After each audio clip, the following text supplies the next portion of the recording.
La Biblioteca de Alejandría, el gran templo del saber perdido. El sueño de la sabiduría universal. Imagina un lugar donde estuviera reunido todo el conocimiento humano. Un sitio donde los escritos de cada civilización, cada científico, filósofo, poeta y pensador del mundo conocido estuvieran disponibles en un solo espacio. Ese sueño existió una vez. Fue la Biblioteca de Alejandría, la más famosa y ambiciosa institución del saber del mundo antiguo. Su historia, sin embargo, no es solo de luz y conocimiento, sino también de oscuridad, destrucción y misterio. La biblioteca no solo albergó libros, guardó la esperanza de que el saber pudiera unir a la humanidad hasta que las llamas, la intolerancia y la guerra lo arrebataron todo. Fundaciones, el legado de Alejandro. La Biblioteca de Alejandría nació en el contexto de un proyecto grandioso. La ciudad de Alejandría fue fundada por Alejandro Magno en el año 331 a.C., como una capital cultural que conectara Oriente y Occidente. Pero fue tras su muerte cuando los reyes de la dinastía ptolemaica, especialmente Ptolomeo y II, llevaron esta visión más allá: crear una biblioteca que contuviera todo el conocimiento del mundo.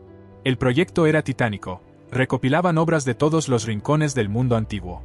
Cualquier barco que atracara en Alejandría debía entregar los libros que transportara para que fueran copiados. El original se quedaba en la biblioteca, al dueño se le devolvía una copia. Así fue como se reunieron, según estimaciones antiguas, entre 490.000 y 700.000 rollos.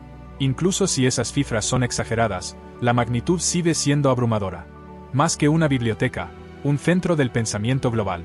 La biblioteca no era solo un depósito de libros, sino el núcleo de un complejo mayor conocido como el museo, un centro de estudios que reunía a científicos, filósofos, médicos, matemáticos y poetas de todas las culturas.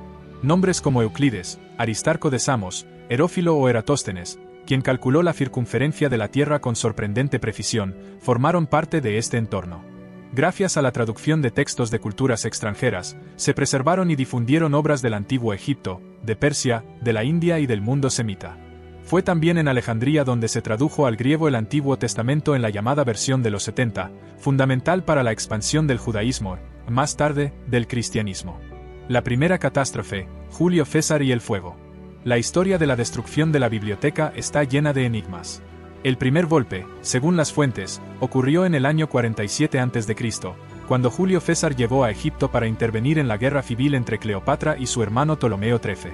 César fue sitiado en el Palacio Real, y durante la batalla, un incendio se propagó por los muelles y posiblemente alcanzó parte de la biblioteca. Se dice que se perdieron 40.000 rollos, aunque algunos afirman que la biblioteca entera fue pasto de las llamas. Sin embargo, esta versión es cuestionada. César se encontraba en el Bruquión, un barrio costero, y es posible que solo se hayan incendiado depósitos anexos. Años después, Marco Antonio, como gesto hacia Cleopatra, habría donado libros de la biblioteca de Pérgamo para compensar lo perdido. El lento declive, Roma y la indiferencia. Tras la caída del reino ptolemaico, Egipto pasó a manos de Roma. Alejandría perdió poder político y, poco a poco, también su esplendor intelectual. Sin una corte local que financiara la biblioteca, comenzó un proceso de decadencia. Aún así, durante siglos, siguió siendo un faro para sabios como Estrabón y Diodoro Sículo. Pero las crisis del siglo II y III después de Cristo, las plagas, las guerras civiles y las campañas militares, como la del emperador Aureliano en el año 272 y las de Diocleciano más tarde, causaron destrozos considerables en la ciudad. La biblioteca pudo haber sufrido daños irreparables durante estos años. Cristianismo y fanatismo, la segunda destrucción.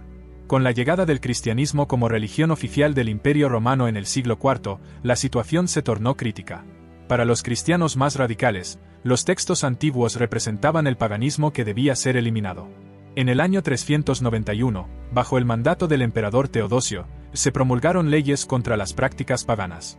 Ese mismo año, el patriarca Teófilo dirigió un ataque al Serapeo, templo dedicado al dios Serapis y sede de una gran biblioteca asociada. Allí pudo haberse destruido la última gran colección de textos clásicos. Años después, en 415, la filósofa y matemática Hipatia de Alejandría, símbolo del pensamiento helenístico, fue brutalmente asesinada por fanáticos religiosos. Su muerte marcó el fin de la filosofía alejandrina y la caída definitiva de la tradición intelectual clásica en Egipto. ¿El golpe final? La invasión árabe. En el año 640 después de Cristo, los musulmanes conquistaron Egipto bajo el mando de Aemar ibn Alas. Según una crónica del siglo XIII, el general pidió instrucciones al califa Omar sobre qué hacer con los libros encontrados. La respuesta fue lapidaria: Si esos libros concuerdan con el Corán, no son necesarios. Si lo contradicen, deben ser destruidos. Se dice que los libros fueron usados como combustible en los baños públicos durante 6 meses. Sin embargo, esta historia ha sido muy debatida. Algunos creen que ya no quedaba nada de la biblioteca original para ese momento. Otros consideran que si había libros nuevos, quizá teológicos o científicos. Una pérdida eterna. Sea cual sea la verdad, la Biblioteca de Alejandría desapareció para siempre, como tantas otras instituciones culturales a lo largo de la historia. Su final se convierte en un símbolo de cómo el conocimiento puede perecer por la violencia, la ignorancia o el desinterés. No sabemos con certeza qué se perdió: obras de ciencia, medicina, filosofía, tratados políticos, conocimientos sobre civilizaciones enteras que nunca volveremos a conocer. Lo que sí sabemos es que el mundo antiguo perdió su mayor tesoro intelectual, y con él, se apagó una llama que tardaría siglos en reavivarse. El legado de un sueño.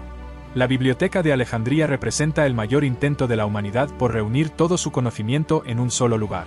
Aunque destruida, su recuerdo perdura como ideal.